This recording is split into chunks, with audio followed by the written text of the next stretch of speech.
अस्सलाम वालेकुम स्टूडेंट्स। आज एनालिटिक नंबर थ्योरी का जो हमारा लेक्चर नंबर है 9 है और उसमें हमने थ्योरम नंबर 11 करना है।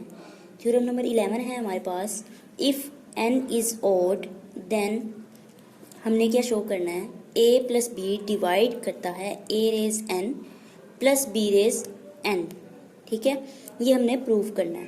तो एक बात याद रखनी है आपने कि जब भी हमारे पास ये पावर बेस्ड कोई चीज़ आ जाए, ये पावर है ना, एन पावर की बात हो रही है, पावर आ रही है इसमें, तो हम उस सिस्टम को, उस थ्योरम को या कह लें उस रिजल्ट को मैथमेटिकल इंडक्शन के थ्रू हम सॉल्व करेंगे। ठीक है, अब यहाँ पे क्वेश्चन है कि मैथमेटिकल इंडक्शन होती क्या है। तो सबसे पहले हम ये देख लेते हैं कि जो मैथमेटिकल इंडक्शन है इसमें बेसिकली 3 स्टेप होते हैं हमारे पास जो हमने याद रखने हैं। पहला स्टेप क्या होता है कि हमने रिजल्ट को चेक करना होता है। जो हमारे पास स्टेटमेंट गिवन होती है उसको हमने n = 1 के लिए चेक करना होता है। ठीक है, हम चेक करेंगे, अगर तो वो स्टेटमेंट ट्रू आती है हमारे पास तो हम फिर सेकंड स्टेप की तरफ चलेंगे। सेकंड स्टेप फिर क्या होगा, सेकंड स्टेप हमारे पास होगा, फिर हम सपोज कर लेंगे कि वो जो थ्योरम है, जो हमारे पास स्टेटमेंट है वो ट्रू है n = k के लिए। ठीक है, फिर से सुन लें क्या करना है हमने। पहला स्टेप हमने चेक करना है n = 1 के लिए। अगर स्टेटमेंट आ गई ट्रू तो फिर हम चलेंगे, मूव करेंगे सेकंड स्टेप की तरफ।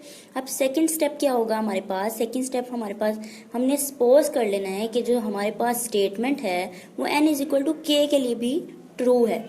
ठीक है, अब जो लास्ट स्टेप है वो लास्ट स्टेप में क्या करेंगे, लास्ट स्टेप में हमने रिजल्ट को प्रूव करना होता है n = k+1 के लिए। k से अगले नंबर के लिए हमने प्रूव करना होता है जो हमारे पास स्टेटमेंट गिवन होती है। अब वो कैसे प्रूव करना होता है, with the help of second step. ठीक है, जो हमने सेकंड स्टेप सपोज किया होता है उसकी मदद से हमने थर्ड स्टेप को प्रूव करना होता है। ठीक है, तो ये हमारे पास मैथमेटिकल इंडक्शन के लास्ट जो 3 जो हैं वो स्टेप हैं। तो अब हम अपने थ्योरम की तरफ चलते हैं। तो हम इसमें पहला स्टेप करेंगे, स्टेप 1। स्टेप 1 है हमारे पास, व्हेन n = 1।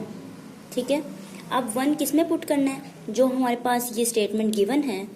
ठीक है, ये इसमें जहाँ जहाँ पे n है वहाँ वहाँ पे n की वैल्यू पुट कर देते हैं हम। तो a + b divides a raise 1 + b raise 1। तो this implies a + b divides a + b। तो ये सेम फैक्टर है ऊपर नीचे, तो जाहिर सी बात है ये सेटिस्फाई होगा, ये डिवाइड करता है। ठीक है, तो हम लिख देंगे जी कि स्टेटमेंट ट्रू है, स्टेटमेंट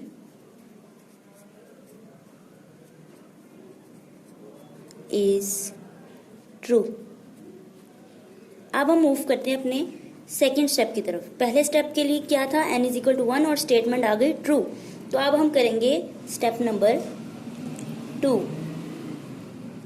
स्टेप 2 है हमारे पास, व्हेन n = 2k+1। अब यहाँ पे क्वेश्चन बनता है कि मैंने n को कहा था सेकेंड स्टेप तो हमने करना है n = k, तो मैंने तो ले लिया 2k+1। अब यहाँ से गौर करना है हमने जो हमारी थ्योरम की स्टेटमेंट है उस पर। ठीक है, थ्योरम की स्टेटमेंट में क्या कहा गया है, इफ n इज ओड। अगर तो कोई स्पेसिफाई ना किया होता, कोई रिस्ट्रिक्शन ना होती कि n हमारे पास ओड है, इवन है, वट एवर n कुछ भी है, कोई सा इंटीजर है, कोई सा रियल नंबर है, तो हम n = k ही लेते। लेकिन उसने क्या दिया है, n क्या है, ओड है। ओड है तो इस वजह से हमने n को क्या लिया, 2k+1। ठीक है, 2k+1 के लिए अब हम देखते हैं रिजल्ट को सपोज करना ना हमने, तो हम करेंगे जहाँ जहाँ पे स्टेटमेंट में n है वहाँ पे उसकी वैल्यू रख देते हैं। a + b divides a raise 2k+1 फिर प्लस b रेज 2k+1। अब इसको हम नाम दे देते हैं इक्वेशन 1 का क्योंकि हमने इसको स्टेप नंबर 3 में यूज़ करना है। ठीक है, अब चलते हैं स्टेप नंबर 3 की तरफ। स्टेप 3 में क्या है, व्हेन n हमारे पास है 2k+3। अब ये देखें, ओड नंबर जो होते हैं हमारे पास, ओड नंबर किस तरह सीक्वेंस में आते हैं, 1 3 5 7 इसी तरह आते हैं। तो हमने तो थर्ड स्टेप में कहा था कि हम प्रूव करेंगे n is equal to k+1 के लिए। वो तब था जब सेकंड स्टेप में हम करते n is equal to k, तो k के बाद जो थर्ड अगला नंबर हमने लेना है k+1 था। अब चूंकि हम ओड ले रहे हैं, ओड के लिए n क्या है, 2k+1। ठीक है, तो इससे अगला नंबर ओड क्या होगा, 2k+3। ठीक है, अब ये जो k है, ये k हमारे पास सेट ऑफ इंटीजर्स में से है।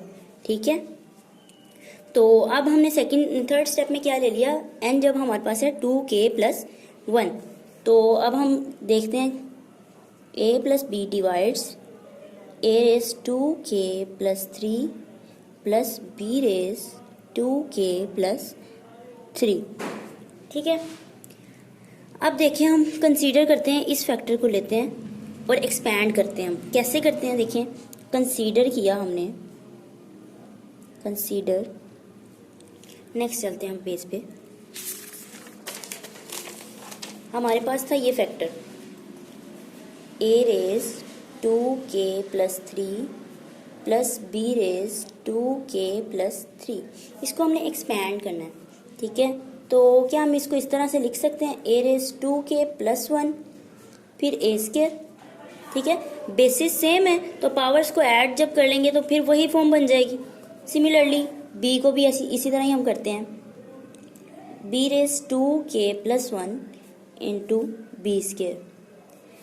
अब हम ऐसा क्यों कर रहे हैं, क्योंकि हमने स्टेप नंबर 2 को यूज़ करना है। तो स्टेप नंबर 2 में जो था, ठीक है, हमने कोशिश करनी, हमने इसको भी स्टेप 3 को भी सेकंड के जैसा बनाना है। ठीक है, तो इस वजह से हम ये ऐसा कर रहे हैं। अब हम इसको इस तरह से भी लिख सकते हैं, अगर हम अपनी तरफ से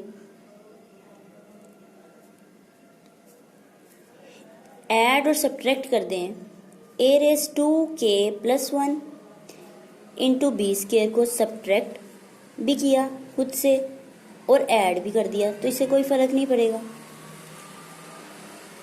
हम ऐसा कर सकते हैं। ठीक है,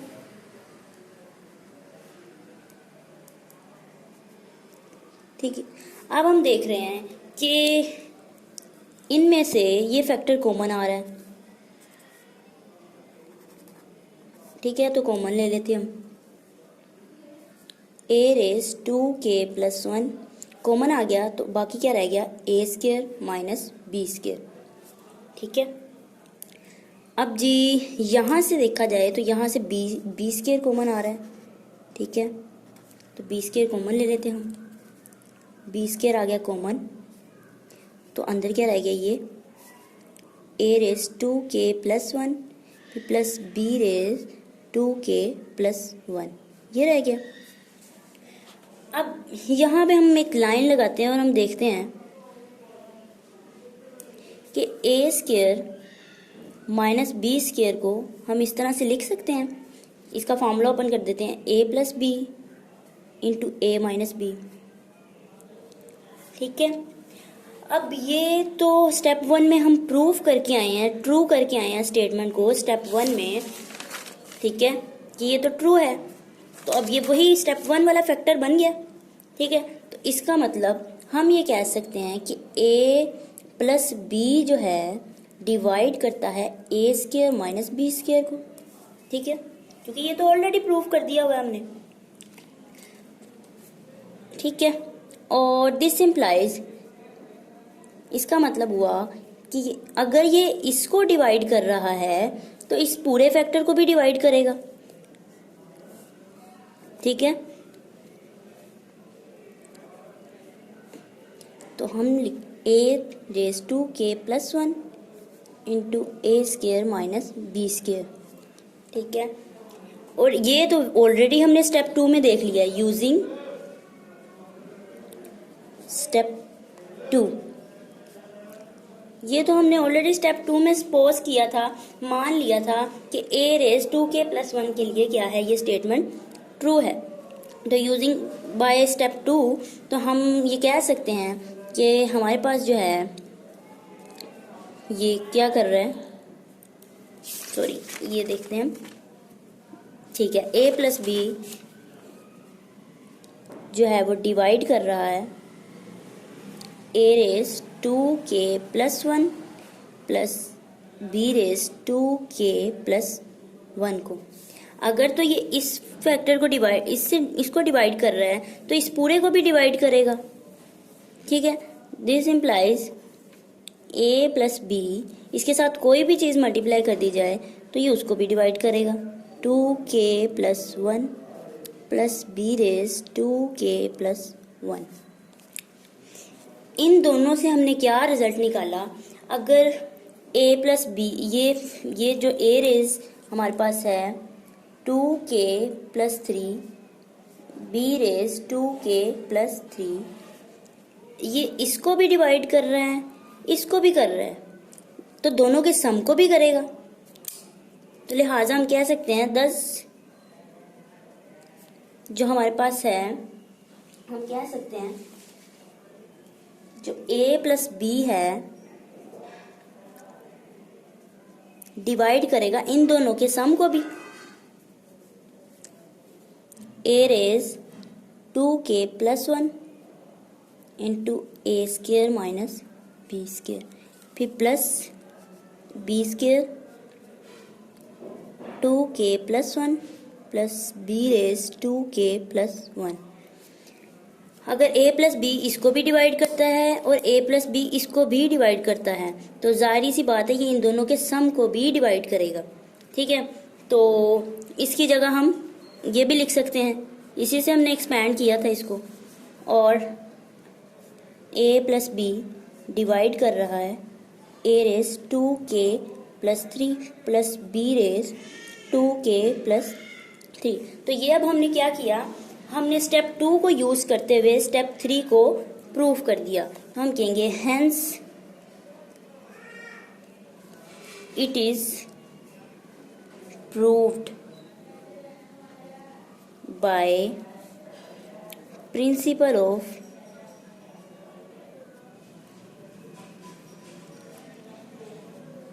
मैथमेटिकल इंडक्शन।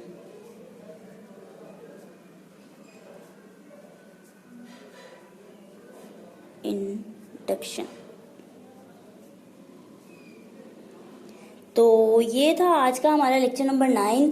होप सो आप लोगों को समझ आ गई होगी। अगर नहीं आई तो आप कमेंट सेक्शन में कमेंट करके पूछ सकते हैं, और उसके अलावा अगर आपको वीडियो अच्छी लगे तो आप मेरे चैनल को सब्सक्राइब और शेयर ज़रूर कर दीजिएगा, और बेल आइकन का बटन भी दबा दीजिएगा, प्रेस कर दीजिएगा, ताकि आपको आने वाली मज़ीद वीडियो के बारे में नोटिफिकेशन मिलता रहे। Thank you so much.